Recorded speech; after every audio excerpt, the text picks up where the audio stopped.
Channel Mrs cooking art আপনাদের সকলকে জানাই আরো একবার স্বাগত। আজকে চলে এসেছি আবার একটা সুন্দর রেসিপি নিয়ে। আজকের রেসিপি কিন্তু একদম ইউনিক আর খুব সহজ। তো আমরা আলুর দম কিন্তু অনেক রকমেরই খেয়েছি, আজকে যে আলুর দমটা সেটা একটু আলাদা আর সম্পূর্ণ ইউনিক একটা রেসিপি। তো সামনেই পুজো, আপনারা কিন্তু পুজোতে কিন্তু বানিয়ে নিতে পারেন এরকম নিরামিষ আলুর দম। তো আজকের আলুর দমের রেসিপিটা মালাই আলুর দম, চলুন দেখে নিই। আর যদি ভালো লাগে তাহলে কিন্তু অবশ্যই কমেন্টের মাধ্যমে জানাতে ভুলো না যে কেমন লাগলো আজকের রেসিপিটা। প্রচুর লাইক করে দিও। যারা নতুন বন্ধু আছো এখনো পর্যন্ত সাবস্ক্রাইব করোনি, তাড়াতাড়ি করে সাবস্ক্রাইব করে দাও। পাশে থাকা বেল বাটনটা ক্লিক করতে একদম ভুলো না। চলো দেখে নিই আজকের রেসিপিটা বানানোর জন্য আমরা গ্যাসটা জ্বালিয়ে নিয়েছি আর কড়াইয়ের মধ্যে দিয়ে দিচ্ছি কিছু মশলা। আমি দিয়ে দিচ্ছি গোটা জিরে আর দিয়ে দিলাম গোটা ধনে। আর এখানে আমি গোটা জিরে দিয়েছি 1 টেবিল চামচ মতো, গোটা ধনেও দিয়েছি 1 টেবিল চামচ মতো। দিয়ে দিলাম 2টো এলাচ, দারচিনি, লবঙ্গ আর নিয়ে নিয়েছি গোলমরিচ। সমস্ত কিছু আমি এখানে ভেজে নেব। আর এখানে আমি কাজু বাদাম ব্যবহার করছি, সেটাকেও কিন্তু আমি ভালো করে একটু হালকাভাবে নেড়ে নেব।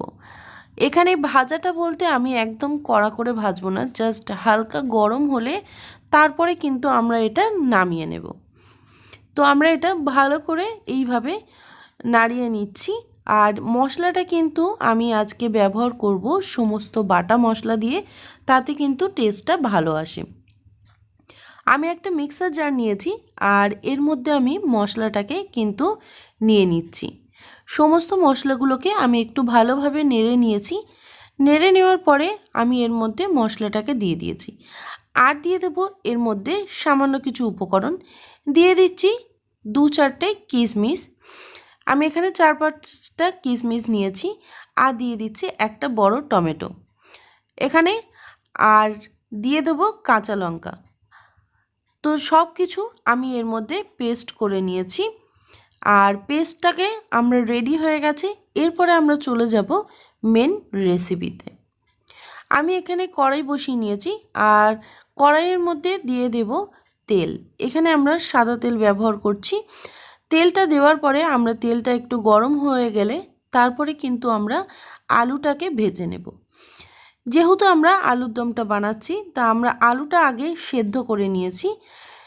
আর এরপরে আমরা তেলটাকে গরম করে নিয়ে ভালোভাবে তারপরে আমরা আলুগুলোকে ভেজে নেব। আলুগুলো এমনভাবে সেদ্ধ করবেন যাতে বেশি গলে না যায়, তাহলে কিন্তু ভাজতে গেলে ভালোভাবে কিন্তু এটা হবে না, ভেঙে যেতে পারে। তো আমরা আলুগুলোকে দিয়ে দিচ্ছি।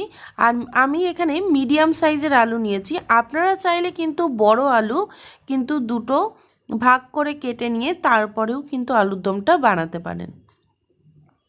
আমরা আলুগুলোকে একটু লালচে করে ভালোভাবে ভেজে নেব। ভেজে নেওয়ার পরে তারপরে কিন্তু আমরা ফিরে আসছি। দেখুন আলুগুলোকে দিয়ে আমরা হালকা কিন্তু ব্রাউন কালার হচ্ছে। আর আলুগুলো অবশ্যই ভালোভাবে ভেজে নেবেন, তাহলে কিন্তু টেস্টটা কিন্তু খুব ভালো আসবে।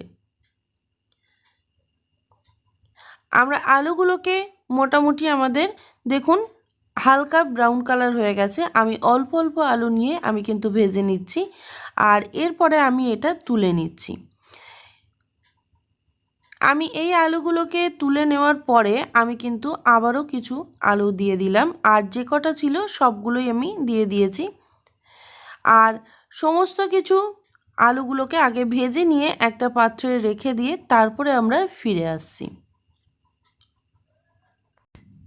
এই আলুগুলো আমাদের ভাজা হয়ে গেছে। এরপরে আমরা একটা পাত্রের মধ্যে নিয়ে নিয়েছি। আর কড়াইয়ের মধ্যে যে তেলটা ছিল সেই তেলটা দিয়েই কিন্তু আমরা বাদবাকি রেসিপিটা বানাবো। আমি এর মধ্যে ফোড়ন হিসাবে ব্যবহার করছি তেজপাতা, শুকনো লঙ্কা আর দিয়ে দিচ্ছি গোটা জিরে। আর হাতের তালুতে ঘষে নিয়ে আমি কিন্তু দিয়ে দিলাম এর মধ্যে সামান্য পরিমাণে জোয়ান। তো আপনারা জোয়ানটাকে দেওয়ার আগে একটু ভালো করে হাতের তালুতে ঘষে নেবেন, তারপরে কিন্তু জোয়ানটা ব্যবহার করবেন। আর দিয়ে দিচ্ছি এর মধ্যে দারচিনি, এলাচ, লবঙ্গ। গোটা গরম মশলার ফোড়ন। সমস্ত কিছু উপকরণ দিয়ে আমি একটু ভালোভাবে নাড়িয়ে দিচ্ছি।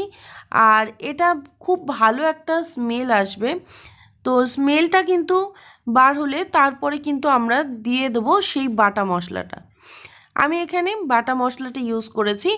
আর এই রান্নাটাতে কিন্তু বাটা মশলা ইউজ করলে টেস্টটা কিন্তু খুবই ভালো আসবে। আমরা সমস্ত মশলাটা এর মধ্যে দিয়ে দিয়েছি। দেওয়ার পরে কিন্তু আমি এটাকে ভালো করে একটু নাড়িয়ে নেব। আর মশলার পাত্রের মধ্যে সামান্য পরিমাণে জল দিয়ে আমরা কিন্তু এর মধ্যে জলটাকে অ্যাড করব। দেখুন খুব সুন্দর কিন্তু মশলাটা খুব ভালোভাবে কষে নিতে হবে যাতে খুব সুন্দর একটা কালার চলে আসে। আর মশলার পাত্রটার মধ্যে আমরা সামান্য একটু জল দিয়ে আমরা দিয়ে দিলাম। আমরা কিন্তু আর কোনো জল ব্যবহার করব না। এর মধ্যে মশলাটাকে কিন্তু খুব ভালোভাবে আমরা কষিয়ে নেব। মনে রাখবেন মশলাটা যত ভালোভাবে কষানো হবে তত কিন্তু এর টেস্টটা ভালো লাগবে। যেহেতু এই রেসিপিতে আর বিশেষ কিছু উপকরণ আমরা দিয়ে বানাবো না, খুব সামান্য উপকরণ দিয়ে, তাই কিন্তু মশলাটা অবশ্যই ভালোভাবে কষতে হবে। দিয়ে দিলাম এর মধ্যে 1 টেবিল চামচ মতো আদা বাটা। আদা বাটাটা দিয়ে আমরা আবারও ভালো করে একটু নাড়িয়ে দিলাম। আর এর মধ্যে দিয়ে দেব স্বাদ মতো সামান্য পরিমাণে হলুদ, আর দিয়ে দেব স্বাদ মতো নুন। অবশ্যই আমি যেহেতু আলু সেদ্ধ করার সময় নুন দিয়েছিলাম, তাই এর মধ্যে আমি স্বাদ মতো নুন দিয়ে দিলাম। নুনটা দেওয়ার পরে আমি দিয়ে দেব কয়েকটা চিনি। এটাকে একটু ভালোভাবে নাড়িয়ে নিচ্ছি। আর নাড়িয়ে নেওয়ার পরে যেহেতু মশলাটা কষতে কষতে আমাদের একদম খুব ভালোভাবে কষা হয়ে গেলে আর মশলাটা থেকে তেল ছাড়তে আরম্ভ করলে তারপরেই কিন্তু আমরা এর মধ্যে দিয়ে দেব আলুগুলো। ততক্ষণ পর্যন্ত আমরা মশলাটাকে কিন্তু খুব ভালোভাবে কিন্তু কষে নেব। আর দেখুন খুব ভালোভাবে মশলাটা কিন্তু ফুটতে আরম্ভ করেছে। আমি এর মধ্যে চিনিটাকে অ্যাড করে দিলাম। আর অবশ্যই আপনারা যারা পছন্দ করেন না এখানে চিনিটা, তো সেটা নাও দিতে পারেন। এর মধ্যে আমি দিয়ে দিলাম কাশ্মীরি রেড চিলি পাউডার।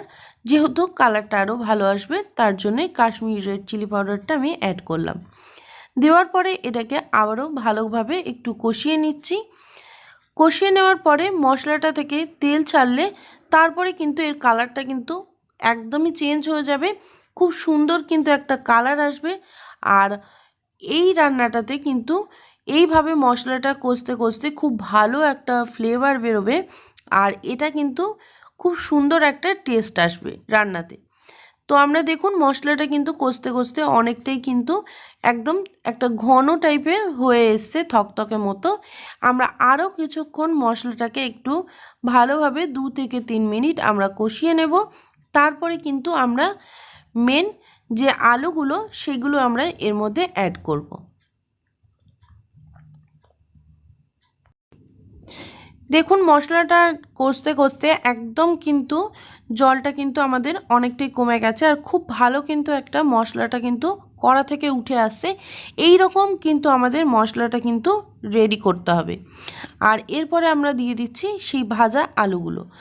আর এইটা কিন্তু সামনেই পুজো আসছে, তো আপনারা কিন্তু এইভাবে কিন্তু আলুর দম একবার বানিয়ে দেখবেন। এটা কিন্তু একদম আলাদা টেস্ট আর সম্পূর্ণ কিন্তু একটা ইউনিক রেসিপি। অবশ্যই ট্রাই করবেন, আপনাদের ভালো লাগবে। আর এটা আপনারা যে কোনো নিরামিষ দিনেও কিন্তু বানাতে পারেন। আমরা আলুগুলোকে সব দিয়ে দিয়েছি। দেওয়ার পরে আলুগুলোকে একটু ভালো করে মশলার সাথে কিন্তু আবারও একটু মিশিয়ে নিচ্ছি।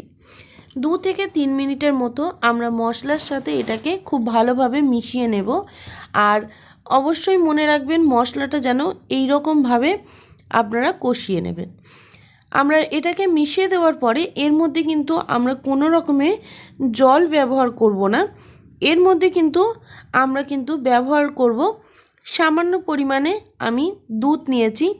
আর এটা আমরাই একদম ঘন দুধ নিয়েছি, সেটা জাল দেওয়া, কাঁচা দুধ আমি ব্যবহার করছি না। আমরা দুধটাকে এর মধ্যে ঢেলে দিলাম। আর দেওয়ার পরে কিন্তু আমি খুব ভালোভাবে নাড়িয়ে দিচ্ছি। এখানে আপনারা চাইলে যদি লিকুইড দুধ না থাকে তাহলে কিন্তু আমুল দুধ কিন্তু ব্যবহার করতে পারেন। আমরা দুধটাকে দিয়ে খুব ভালো করে এটাকে মিশিয়ে দিচ্ছি। আর এখানে কিন্তু আমি কোনো জলের ব্যবহার করিনি, এখানে মশলাটা ধুয়ে সামান্য জলের ব্যবহার করেছিলাম। আর বাদবাকিটা কিন্তু আমরা দুধ দিয়ে কিন্তু এটা বানাবো। আর দিয়ে দিচ্ছি এর মধ্যে কাসুরি মেথি। কাসুরি মেথিটা হাতে ঘষে তারপরে কিন্তু এটা আমরা দিয়ে দিচ্ছি হাতের তালুতে ঘষে। কাসুরি মেথিটা দেওয়ার পরে আমরা কিন্তু এটাকে আবারও ভালো করে মিশিয়ে দিচ্ছি। এতে কিন্তু একদম টেস্টটা অন্যরকম আসে আর খুব অসাধারণ একটা ভালো ফ্লেভার, আর এটার টেস্টটা খুবই সুন্দর আসে। একদম সাধারণ যে নর্মাল আমরা আলুর দম খাই তার থেকে কিন্তু একদম আলাদা। আমরা খুব ভালো করে কাসুরি মেথিটা দিয়ে আলুর দমটাতে মিশিয়ে দিয়েছি। এরপরে আমরা কিন্তু এটা কিছুক্ষণের জন্য হতে দেব। আর যতক্ষণ আলুর দমটা ভালোভাবে ফুটে আসবে ততক্ষণ আমরা অপেক্ষা করব। আর এটাকে একটা পাত্র দিয়ে কিন্তু আমরা ঢাকা দিয়ে রেখে দেব। আমরা এটাকে কিছুক্ষণের জন্য ঢাকা দিয়ে রেখে দিয়েছিলাম। এবার ঢাকাটা খুলে আমি দেখে নিচ্ছি। দেখুন খুব সুন্দর কিন্তু সাইড থেকে তেল ছেড়ে দিয়েছে আর খুব ভালো একটা কালার এসছে। আলুর দমটা কিন্তু খুব ভালো একটা গন্ধ বেরিয়েছে। আর আমরা আবারও একটু খুব ভালোভাবে 2 থেকে 3 মিনিট আবার একটু নাড়িয়ে দিচ্ছি। আর এর মধ্যে কিন্তু আলুর দমটা প্রায় কিন্তু আমাদের হয়ে এসছে। আমরা এর মধ্যে সবার লাস্টে কিন্তু অ্যাড করব ফ্রেশ ক্রিম। আমরা এখানে ফ্রেশ ক্রিমটা ব্যবহার করেছি। যাদের কাছে ফ্রেশ ক্রিম নেই আপনারা কিন্তু দুধের সরটাকে তুলে রেখে দিয়ে যে মালাইটা যেটা থাকে একদম ওপরের যে ঘন যেটা, সেইটাকে কিন্তু আপনারা একটু ভালোভাবে ফাটিয়ে এতে ইউজ করতে পারেন, তাহলেও কিন্তু টেস্টটা ভালো লাগবে। আর যদি ফ্রেশ ক্রিম থাকে তাহলে কিন্তু সেটা ব্যবহার করলেও কিন্তু ভালো লাগবে। আমি এখানে দিয়ে দিয়েছি ফ্রেশ ক্রিম। তো সেটাকে দেওয়ার পরে আমি ভালো করে এটাকে নাড়িয়ে দিচ্ছি। আর এর মধ্যে কিন্তু আমরা দিয়ে দেব এরপরে একটু গরম মশলা। আলুর দমে লাস্টে একটু গরম মশলা, ঘি গরম মশলা দিলে কিন্তু সেটা ভালো লাগে, টেস্টটা খুবই ভালো আসে।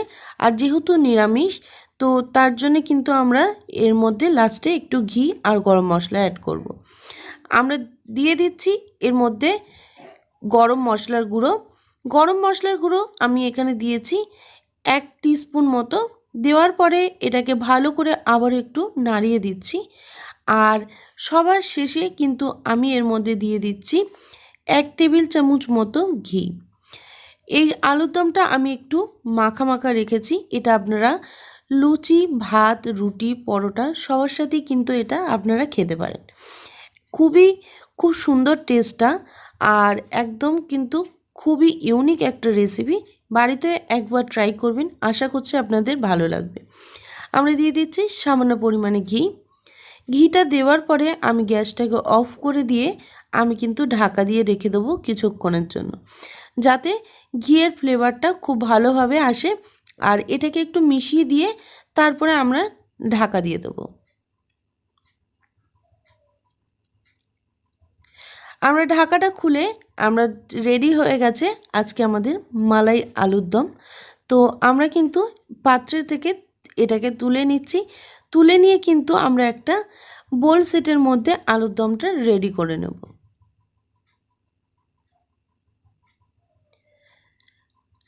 আমরা একটা বোল সেট নিয়েছি, তার মধ্যে নিয়ে নিচ্ছি আলুর দমটা। আর আলুর দমটা কিন্তু আমাদের একদম রেডি হয়ে গেছে আর খুব সুন্দর কিন্তু একটা কালার এসছে। সব আলুর দমটা আমরা ঢেলে নেওয়ার পরে তারপরে আমরা ফিরে আসছি গার্নিশিংয়ে। আলুর দমটা আমাদের একদম রেডি হয়ে গেছে। আমি উপর থেকে ছড়িয়ে দিয়েছি একটু ফ্রেশ ক্রিম আর দিয়ে দিয়েছি কাজু কিশমিশ, সম্পূর্ণ অপশনাল, আপনারা চাইলে এটা দিতে পারেন। আর আমরা একদম খুব সুন্দরভাবে এটা রেডি করে নিয়েছি। সামনেই কিন্তু দুর্গাপুজো, আপনারা ষষ্ঠী বা অষ্টমীতে কিন্তু এটা বানিয়ে নিতে পারেন এরকম সুন্দর একটা নিরামিষ মালাই আলুর দম রেসিপি। আর যে কোনো নিরামিষ দিনে বা পুজো পার্বণে আপনারা কিন্তু বানিয়ে নিতে পারেন এই রকম একটা আলুর দমের রেসিপি। নর্মালি আমরা আলুর দম অনেক রকম খেয়েছি, তো এই আলুর দমটা একদম সম্পূর্ণ ইউনিক। আপনারা অবশ্যই একবার বানিয়ে দেখুন, আশা করছি আপনাদের এই রেসিপিটা খুবই ভালো লাগবে। এটা কিন্তু আপনারা রুটি, পরোটা বা লুচি, ভাতের সাথে কিন্তু পরিবেশন করতে পারেন। আজকের মতো রেসিপি এই পর্যন্তই। যদি ভালো লাগে তাহলে কিন্তু অবশ্যই কমেন্টের মাধ্যমে জানাবেন যে কেমন লাগলো আজকের রেসিপি। রেডি হয়ে গেল আজকের রেসিপি, আর একদম ইউনিক আর সহজ পদ্ধতিতে তোমাদের কিন্তু রেসিপিটা শেয়ার করলাম।